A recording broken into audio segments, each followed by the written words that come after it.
has a fragile 3-week truce just collapsed into a full-scale, active shooting war. Hello and welcome to a new episode of the Commute Commentary, where we look past the narrative to cut through regional bias. Today, we are diving into the breakdown of the ceasefire between the U.S. and Iran and the resumption of open warfare. Hello. And yeah, setting the stage here, it really is a critical moment to examine just how this whole diplomatic architecture collapsed. I mean, we're looking at the catastrophic failure of this 14-point memorandum of understanding. The one signed in Islamabad, right? Exactly. It was painstakingly negotiated in Islamabad, and, well, it managed to hold for exactly 19 days. Wow, 19 days. Yeah. And on day 20, the entire structure basically fractured. So now the region faces this newly imposed U.S. naval blockade of Iran. Plus, reports are detailing anywhere between 90 to 170 military strikes. On Iranian coastal targets, I read. Right, mostly coastal targets. And it's plunging the broader Middle Eastern theater right back into multi-front chaos. It's a lot to unpack. And our mission today for this deep dive is simple. We are looking strictly at the facts from all sides. You know, the U.S., Iran, Israel, and the regional mediators. Because we need to understand how a 60-day truce collapsed in less than 3 weeks for you guys listening. And we are doing that without taking sides. We're just following the reality on the ground. Well, actually, the reality on the water is where this truce died. Oh, right. Yeah, the breakdown didn't occur in a negotiating room, you know? It happened in the Strait of Hormuz. The spark that blew this up is it's an incredibly complex tactical decision. Yeah, very much so. Reports indicate the ceasefire practically evaporated the moment Iran's Revolutionary Guard, the IRGC, struck a commercial ship called the Al-Raqqa. Right. And we really need to emphasize the sheer scale here. The Al-Raqqa is a Qatari state-owned LNG tanker. It's massive. It's a Q-Flex class carrier. For you listening who might not know marine specs, it is 315 meters long. Carrying over 216,000 cubic meters of liquefied natural gas.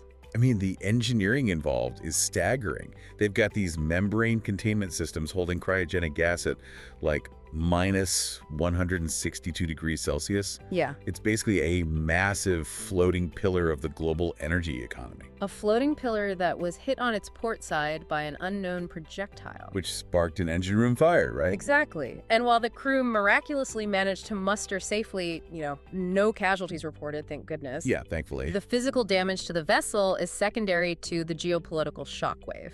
Because the ownership of that ship is the critical detail. Right, because it's outright owned by Aqqala. Yep, a state-owned Qatari maritime company. And here is where it gets deeply fascinating and honestly intensely ironic. Right. Because at the exact moment this Q-Flex carrier was hit, U.S. negotiators, specifically Steve Witkoff and Jared Kushner, were sitting in Doha, Qatar. Right, in the host country. Exactly. Qatar was the neutral host of these peace talks. It's like inviting two feuding friends to your house to negotiate peace, and one of them sets fire to your car in the driveway while you're serving the tea. That's a great way to put it. Right. I mean, why would any nation risk targeting the very mediator actively trying to secure their ceasefire? Well, analysts look at it as a calculated display of leverage. It's based on what geopolitical experts call Qatar's double exposure. Double exposure. Okay, explain that. So Qatar provides the neutral diplomatic architecture for the peace talks, right? Right. But economically, Qatar is entirely dependent on the Strait of Hormuz to export its primary revenue stream, which is that LNG. Ah, I see. Yeah, so by striking a sovereign asset of the host country, rather than just some random commercial ship flying a flag of convenience, Tehran makes a very blunt statement about regional control. Basically proving they control the water, regardless of who is sitting in the negotiating room. Exactly. And furthermore, this ties into the mechanics of what reports are calling the route war. The route war. Yeah, reports suggest Iran justifies these maritime strikes by claiming vessels are ignoring IRGC-mandated transit routes. Right, because the Strait of Hormuz is what, only 21 miles wide at its narrowest point. Yeah, and the actual deepwater shipping lanes are even narrower than that. So Iran is trying to enforce a new maritime reality. They're dictating exact transit coordinates. So when a behemoth like the Al-Raqqa moves outside those Iranian-mandated lines, the IRGC intercepts. And that signals to the global market that no one is exempt from their routing authority. Wow. And if you're wondering why this matters to you sitting in traffic right now, Just consider what happens to global supply chains when the route that carries a fifth of the world's oil and a massive chunk of its LNG is suddenly contested. Oh, absolutely. The ripple effect hits global energy prices, inflation, and ultimately your wallet before the week is even out. And that immediate economic threat is precisely why Washington's reaction was so swift. They really did not hesitate. President Trump was actually attending a NATO summit in Ankara, Turkey, and he used that international stage to formally declare the ceasefire over. The U.S. just initiated a full naval blockade of Iran, alongside this overwhelming wave of retaliatory strikes. And a naval blockade of this magnitude, I mean, it is a highly complex logistical undertaking. It's not just parking ships, right? Not at all. It's not simply a matter of parking ships off the coast.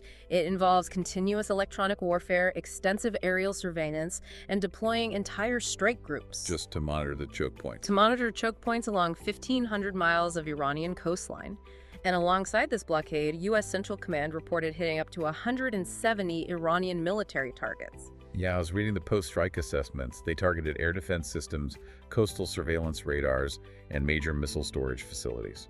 And by blinding those coastal surveillance radars, the U.S. essentially removes the IRGC's ability to accurately track and target fast-moving commercial vessels from the shore. Oh, that makes sense. Yeah. So they can't see the ships they want to hit. Right. It forces Iranian forces to rely on less sophisticated, more easily intercepted systems. Like localized drones. Exactly. It is a systemic dismantling of their coastal offensive architecture. The rhetoric matching these strikes has been intense, too. I mean, President Trump referred to the war as being very complete. He did. He described this latest round of strikes as almost an excursion. He claimed the U.S. wiped out the Iranian Navy in days, eliminated 2 levels of Iranian leadership, and threatened that further interference with oil supplies would result in targets being taken out so quickly Iran would never recover. Yeah, it was a very strong statement.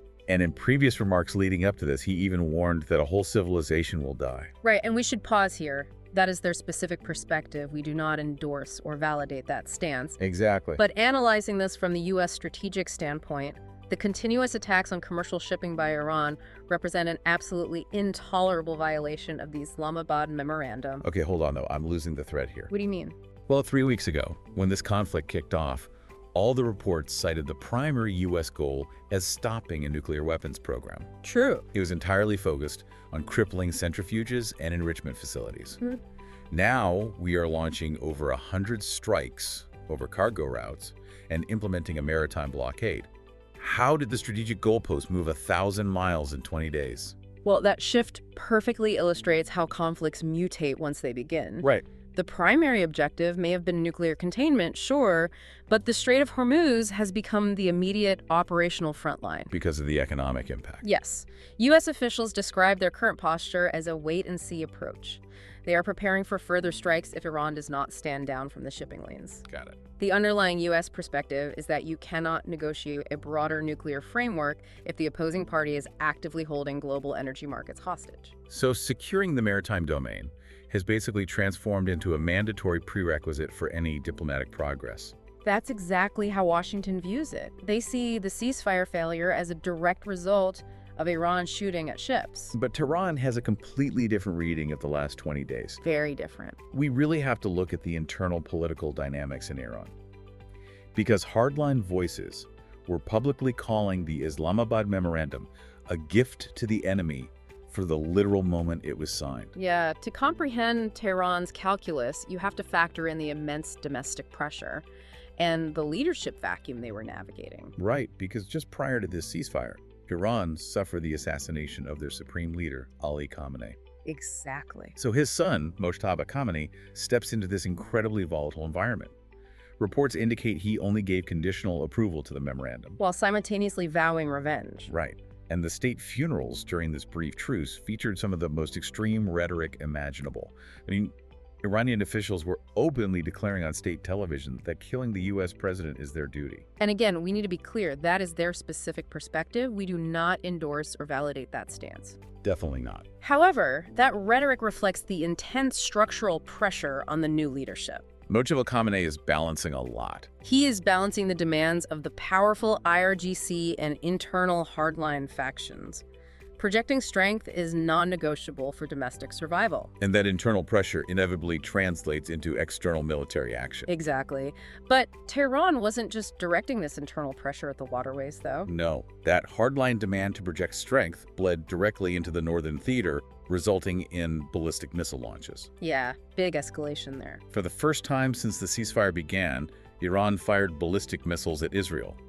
And they issued a specific warning that they would strike back with a 2-to-1 ratio if the U.S. continued attacks. And on state television, they implied hitting the ships in Hormuz was entirely justified because vessels were not complying with Iranian transit routes. Okay, this brings us to the core legal and structural loophole in the Islamabad memorandum.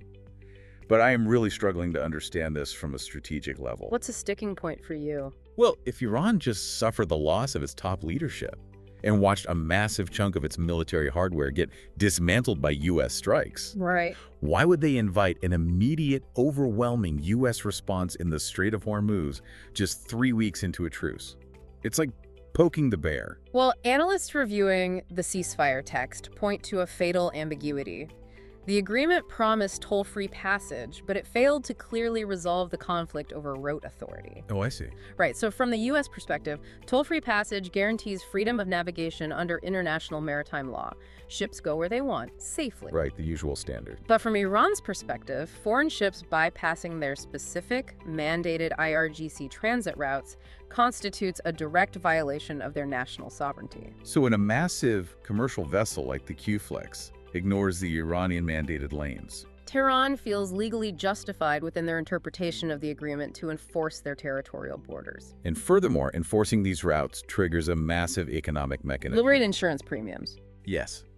When the IRGC demonstrates it can hit a ship, insurance underwriters immediately categorize the entire Gulf as a high-risk zone. Which causes premiums to skyrocket.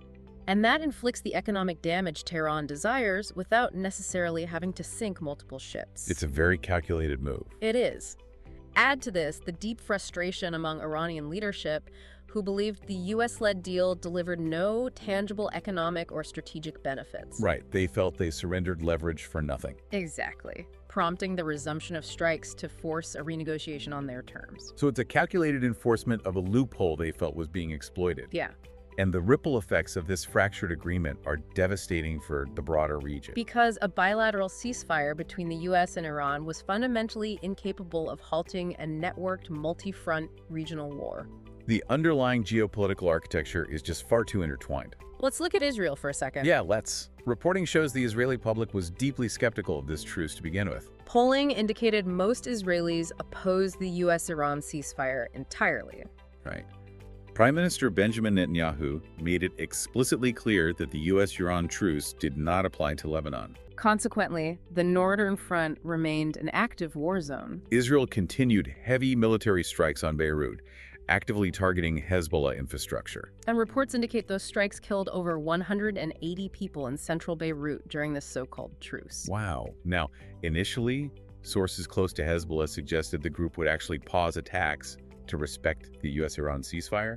Right, they indicated some restraint. But as Israeli strikes continued, that restraint evaporated and Hezbollah resumed firing rockets into northern Israel. It is like trying to put out a forest fire by dropping water on one specific tree, Yeah.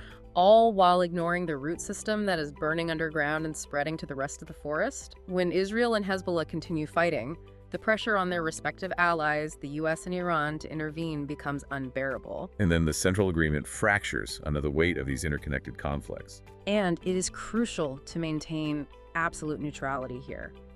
Each state, Israel, Lebanon, Iran, the U.S., is acting strictly on its own perceived survival and strategic interests. Right, absolutely. And the entities who end up squeezed in the middle of these competing survival strategies are the mediators. Yeah, the mediators get the worst of it sometimes. The tragic irony of Pakistan's situation here is profound. Pakistan presents a staggering diplomatic paradox in this conflict. Because they played a massive critical role in brokering this temporary peace. They provided fighter jet escorts for the Iranian delegates to ensure they could travel safely to sign the Islamabad memorandum. They really put their own military assets and political capital on the line to make this truce happen. And their reward. Because of the renewed disruption in the Strait of Hormuz, specifically the attacks on Qatari LNG vessels, Pakistan is now desperately seeking urgent shipments of liquefied natural gas just to keep their own country running. The logistics of global energy are merciless. Yeah, they really are. Pakistan's vital energy supplies are being choked off as a direct physical consequence of the very peace process they hosted. It's unbelievable. They successfully brought the parties to the table, and in doing so, inadvertently accelerated the vulnerability of their own power grid. You broker a peace deal to stabilize your region, and the immediate result is your own economy facing an energy crisis. And they aren't the only Gulf state feeling the heat either. No, other Gulf states, including the UAE, Bahrain, and Kuwait, all reported facing barrages of attacks despite the supposed truce. Yeah, some defense reports mention hundreds of incoming threats that had to be actively intercepted by regional air defense networks. It just shows that a piece of paper signed by two powers doesn't instantly disarm an entire region that has already fully mobilized for war. It really doesn't. It reveals the severe limitations of bilateral diplomacy in a networked conflict. You just cannot isolate a single theater of engagement when the logistical supply lines, the political alliances, and the economic impacts span the entire hemisphere. Right. We are looking at a very stark reality for you guys to consider. The 60-day truce is dead on day 20. We have the U.S. enforcing a massive naval blockade and launching widespread strikes to secure critical global waterways. And we have Iran pushing back against what it sees as sovereignty violations, utilizing the Strait of Hormuz as its ultimate strategic leverage point. All while we have Israel and Hezbollah locked in a devastating conflict that refuses to pause. The facts show a rapid escalation on all sides, and it's driven by deeply conflicting interpretations of the exact same agreement and non-negotiable national security imperatives. Everyone's logical next step only seems to push the region closer to the brink. I mean, look at it this way. We rely on neutral nations to broker peace. It's the absolute foundation of international diplomacy. Yes. But if the countries hosting the negotiations, like Qatar, whose energy infrastructure is taking missile fire, and Pakistan, whose national power grid is being choked off if they find themselves becoming economic casualties of the talks they are actively facilitating, where on earth can diplomacy safely take place next? It's a daunting question. And that wraps up our discussion for today. Browse our show for more global insights, hit the like button, and don't forget to subscribe so you don't miss the next shift. See you next time on the Commute Commentary.